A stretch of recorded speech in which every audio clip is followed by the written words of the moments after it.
Hello and welcome back, dear children.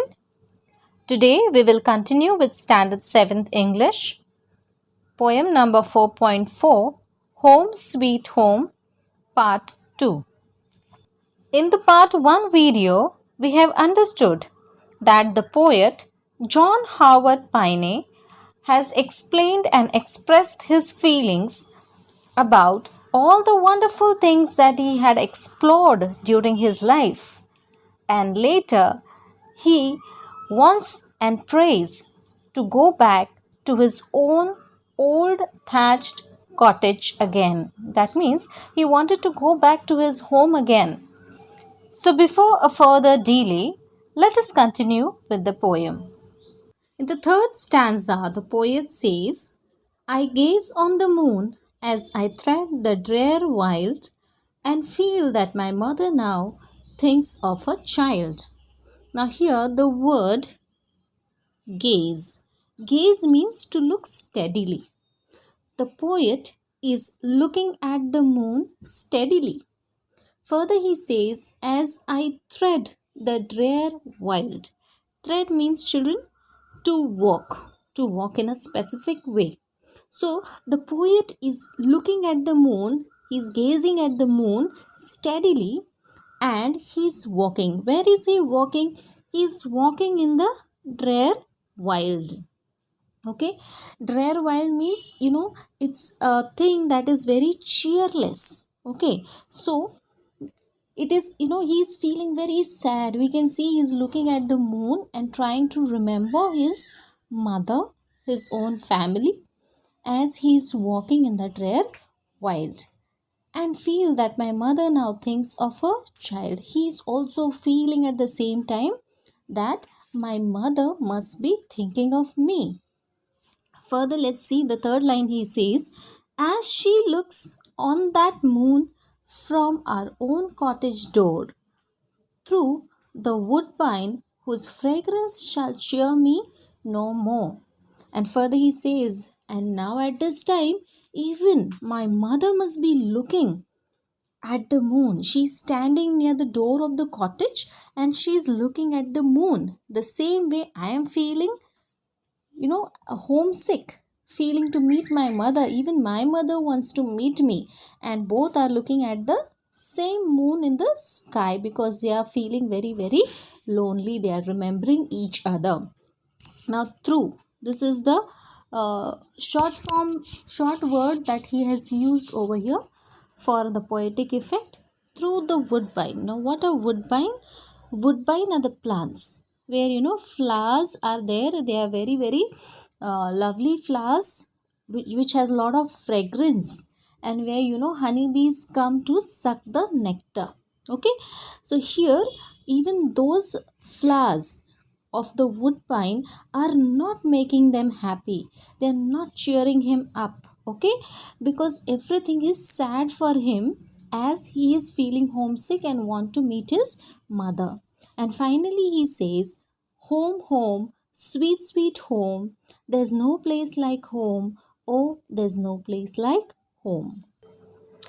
In the next stanza, the poet says, how sweet it is to sit neath a fond father's smile, and the cares of a mother to soothe the beguile. Here the poet has used the short form for the word it is. Okay, he has used the word tis to sit. Another short form he has used, that is neath. Neath means what? Beneath, means sitting under somebody. So where is he sitting? He is sitting under his fond father's smile. So when he is next to his father, besides his father, so what is his father doing? His father is caring for him. He is showing the affection by smiling at his child. So the affectionate smile of a father. See how the poet is expressing his feelings about his father. Next he also talks about his mother, and he says, and the cares of a mother. Now cares means what? The mother's touch of love and care. So when your mama just take her hand around your shoulder, or she puts oil to your hair, or she just sits next to you, cares for you. That is the love and affection of a mother.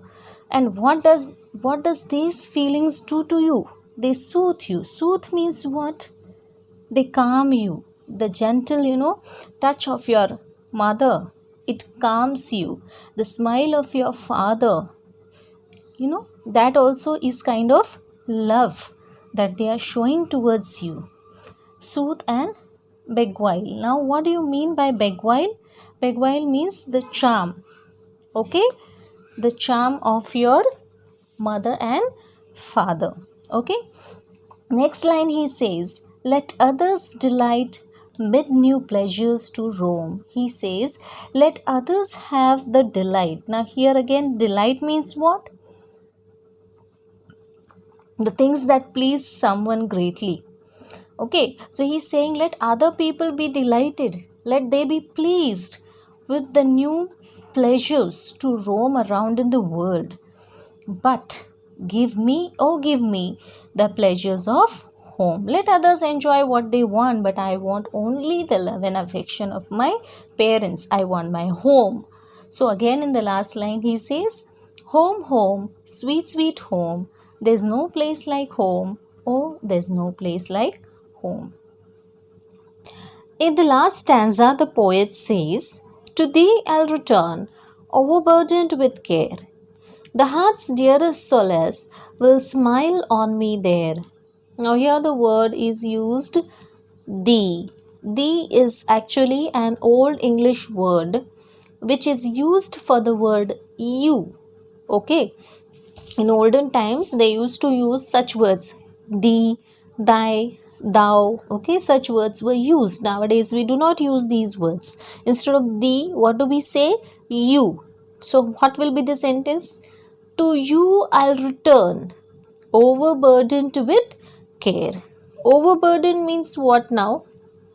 Overburden means when a person has so much of tension in his mind, worries in his mind, that is the overburdenedness. Okay, so this poet is overburdened with care. The heart's dearest solace. Now, what do you mean by dearest solace? Solace means comfort. When do you find comfort? When do you feel comforted? When you are lonely, when you are in distress, and somebody takes care of you in such time. That is the great comfort for you, isn't it? So the poet says, the heart's dearest solace will smile on me there. There means where? When he goes to his own house. Okay, there he will feel comforted. No more from that cottage again will I roam. Be it ever so humble, there's no place like home. The poet again over here, he says in other two lines that I'm not going to move anywhere now once I go in my cottage. Because further he says, be it ever so humble. Why does he call it his own house as humble? Because his house is a house where there are no luxuries at all. But still he finds peace over there. His house is very simple, very normal house. But still he finds peace over there. So he calls his house as humble. Be it ever so humble, there's no place like home. And finally again he concludes with the emphasis given on these two lines again. Home, home, sweet, sweet home. There's no place like home. Oh, there's no place like home.